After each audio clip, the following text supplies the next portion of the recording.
Missouri Republican Party and joining with the Democrats is the best way, perhaps the only way, for me to continue to advance the broader interests of this state as well as the causes I hold dear. During my 13 years in elective office, I have always considered myself a political moderate. I joined the Republicans in 1994 because of my strong sentiment toward tough law enforcement policies and because of a guiding belief that limited government and pro-growth economic strategies provide the best course for Missouri. As the elected prosecutor of Cass County, the challenges of administering the social agenda of the far-right wing of the Republican Party never touched my day-to-day world. However, 3 years in Jefferson City have opened my eyes to that social agenda and the limitations it places upon so many aspects of our common lives, including limitations on medical research, on economic development, on public health, and social tolerance. In a prior era, during the tenure of former Senator Jack Danforth, political moderates existed comfortably within the Missouri Republican Party ranks. Today, Republican moderates are all but extinct.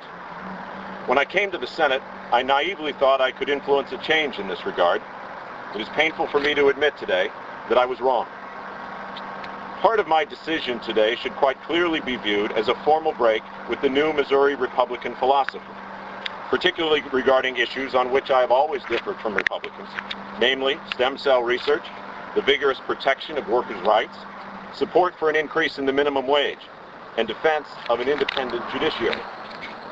However, part of my decision, I hope, will also be viewed as an embrace of the Democratic agenda, as my 3 years of involvement in Jefferson City has created a strong and sincere personal desire to turn my own attention to more progressive directions toward championing the state's poor and disabled communities, expansion of economic opportunity in our urban centers, and support for family planning services.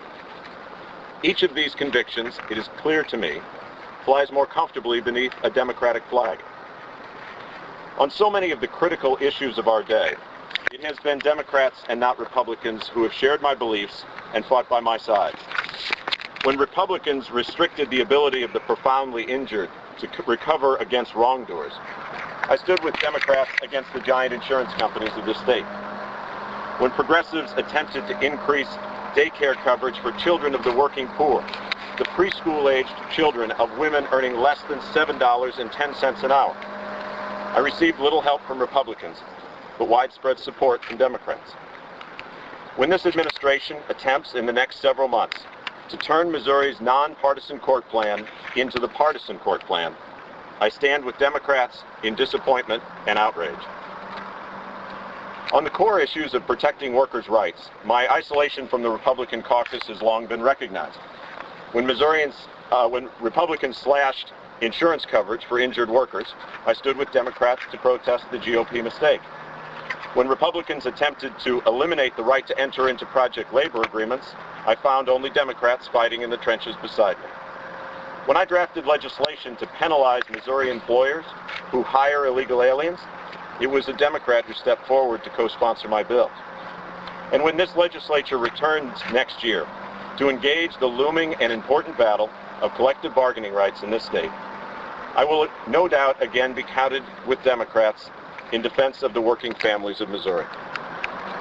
Even on the historically Republican issue of economic development, the influence of the far right has been toxic. 2 years of Republican infighting has brought 2 years without an economic stimulus package for Missouri's farmers and businessmen. Investment in biotech and life sciences, widely seen as this state's last best hope for the emerging sector growth that it requires, has been scuttled by religious extremism.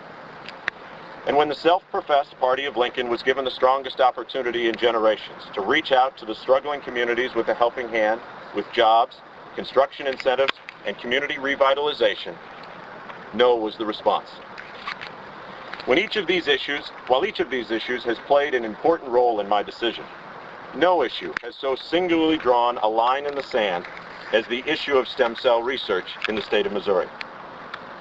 1 month ago, the Stowers Institute in Kansas City placed on hold indefinitely its plans to construct Phase 2 of its research facility in that city. Simultaneously, the Institute transferred nearly $1 billion, half of the Institute's total endowment, away from Missouri to a Delaware corporation, where that endowment will henceforth reside.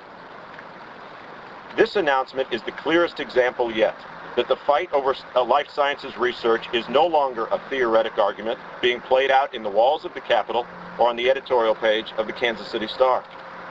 This fight is now real and will, moreover, have extraordinary consequences for Kansas City, St. Louis, Columbia, our state, our educational institutions, and our collective futures.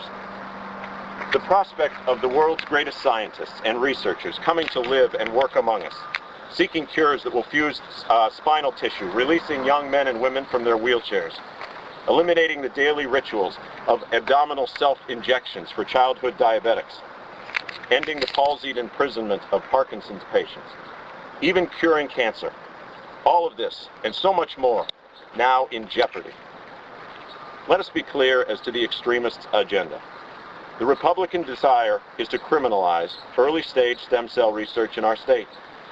The very same Harvard scientists celebrated throughout the world for their potentially life-saving research would, within the borders of Missouri, be imprisoned for 15 years for conducting the identical laboratory work.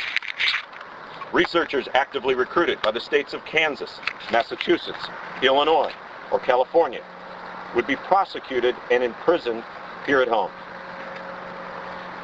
Go to Boston for your Nobel Prize. Come to Missouri for your leg irons. And the Missouri Republican Party not only tolerates this lunacy, but embraces it. Their far-right crusade has infected everything, from the life-saving research itself, to economic development in our state, to the sale of the Mohila assets, to the larger debate over abortion, to the nomination of curators and high government appointees, to the reform of our state's Medicaid system.